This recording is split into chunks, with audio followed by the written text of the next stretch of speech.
My intention was not to immigrate to the United States because I thought that probably the Middle East needs better quality of medicine that I would probably earn here in the United States.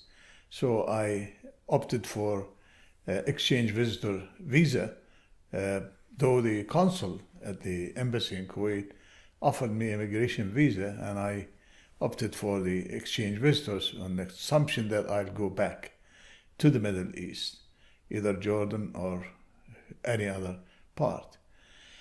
And while in the United States, I find the life here in the United States is compatible with my aspiration.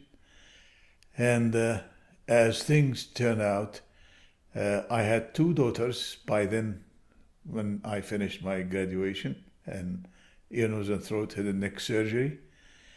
Then I have to think about the future of my children.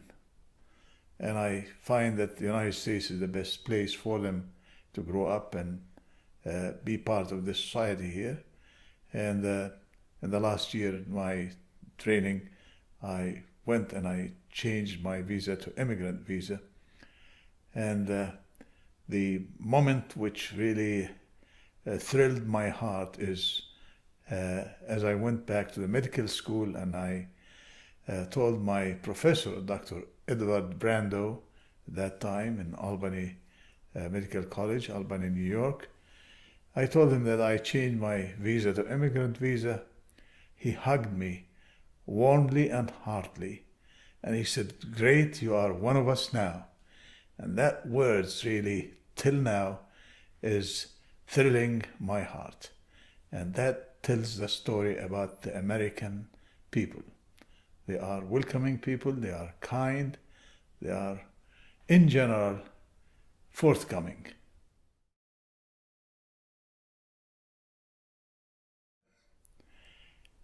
You know, the United States, when I came here and I lived in the society here, I find the same foundations of the human dignity exist here, as if divine hand has played in finding the new world, which is the United States, and also in establishing a societal system which is more conducive to the human needs than any other place in the world. So it must have a divine hand. This is why I can call it, it's a divine place, like the divine place in the Holy Land, which was managed somehow by a divine intervention, and must be some divine intervention in the creation of the system here in the United States.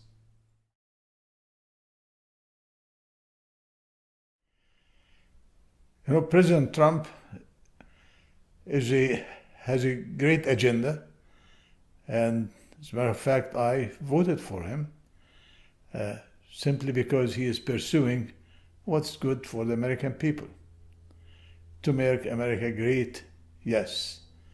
I remember the United States in the early 60s, in the 70s, in the 80s, as a great nation, and lately there are some problems in the society that he, in his platform, declared that he will tackle and improve on it to improve the quality of life for the American people here.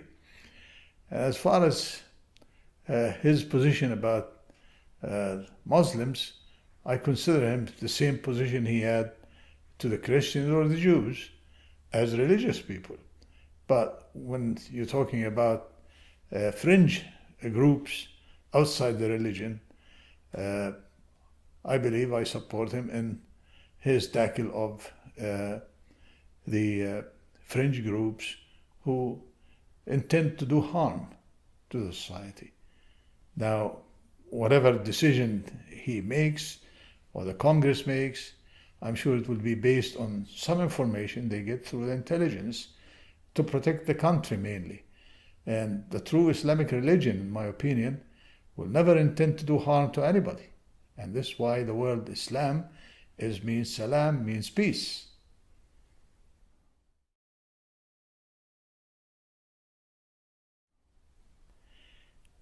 Probably one of the thorniest problems in the history of the world, which continued for more than 70 years, is the situation in Palestine and in Israel.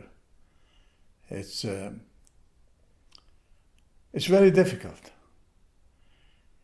It's very difficult if everyone wants to stick to old ideas and old positions. Problems can be solved if people are willing to solve the problems. And on both sides, I think it's very, very difficult. I don't know who can, unless a divine intervention will come to help ease the tension between the two groups. I believe the Palestinians have the right for their dignity and their homeland. And the Jews are Middle Eastern people. They are not Europeans to begin with. Maybe they have the right also to inhabit in the Middle East.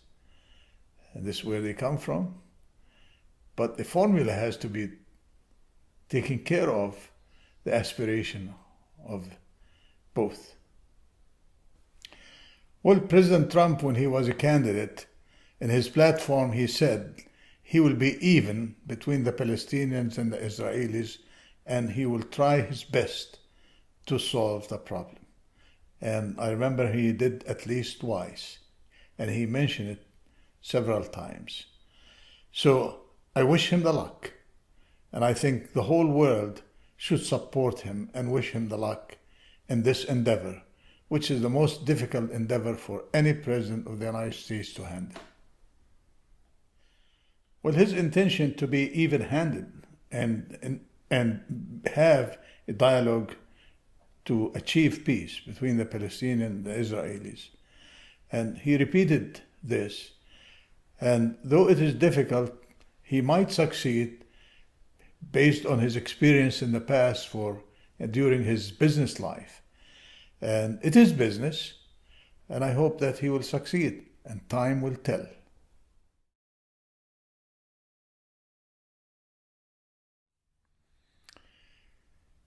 Well, Rami is a facial plastic surgeon, head and neck surgeon, and he had an invitation to participate in the International Conference of Facial Plastic Surgery in Eilat, Israel.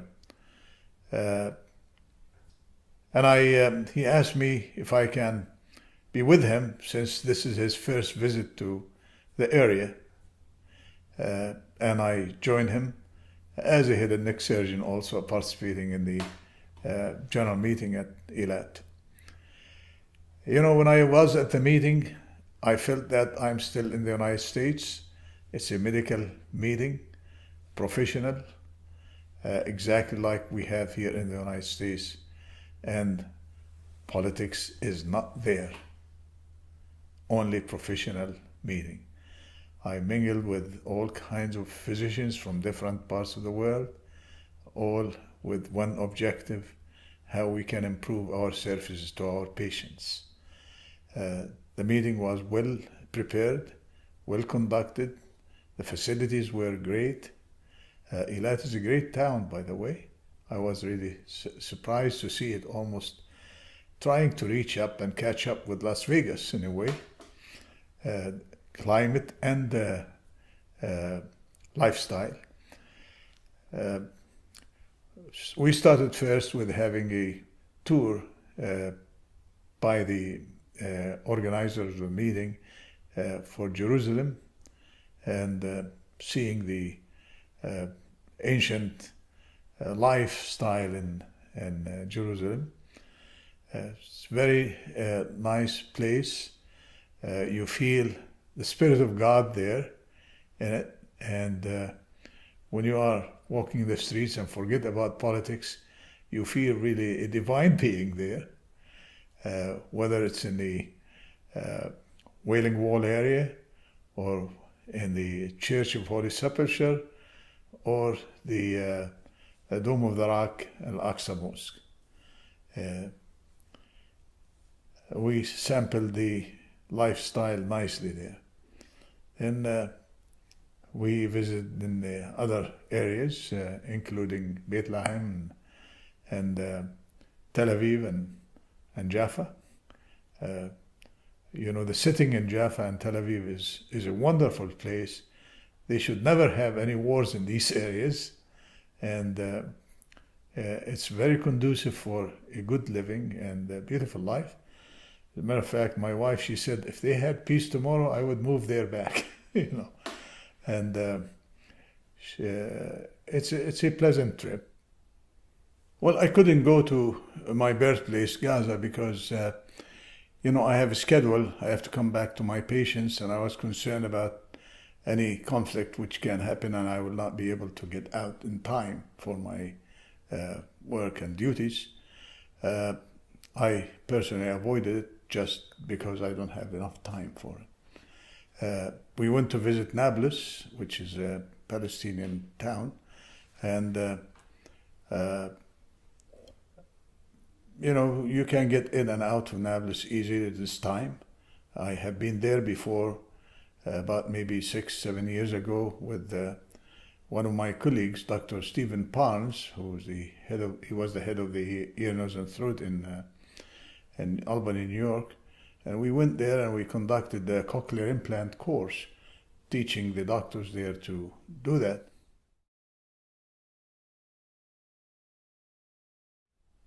I am a physician, first of all, and I'm Palestinian by birth, and I'm American by choice. I'm for the people. Whatever it takes to connect with the people, I'll go for it. Politicians make decisions, make statements. They have information that I don't have. And as long as I'm not hurting anybody, I'll do whatever I feel is important for me to do. And going there is just I want to connect to a place.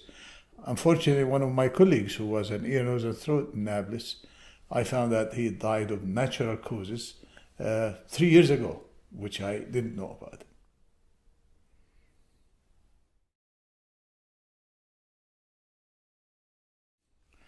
Well, Gaza is my birthplace. I have family members there. Yes, I'm not in every moment with them and talking to them, but always you wish the best for your birthplace and for your family, wherever they are. And they are always in your mind. It's part of the probably selecting Newport Beach here in California for our home is my memory about the beach in Gaza. There is similarity between the beach in Newport Beach and Gaza Beach, actually. And lately in my last visit, when I went to Tel Aviv and Jaffa, it's the same beach. And that always attracted to me since childhood. What's reminiscent about Gaza, when I used as a child walking the streets, you always smell the scent of the orange blossoms. And you see the greenery all around you, wherever you go. But in the last visits, it's so crowded that it's bursting at the seams with people, car, buildings. And the air is not clean, the water is not clean. It needs immediate attention to save the people who are living there and to secure their future, and not to be delayed.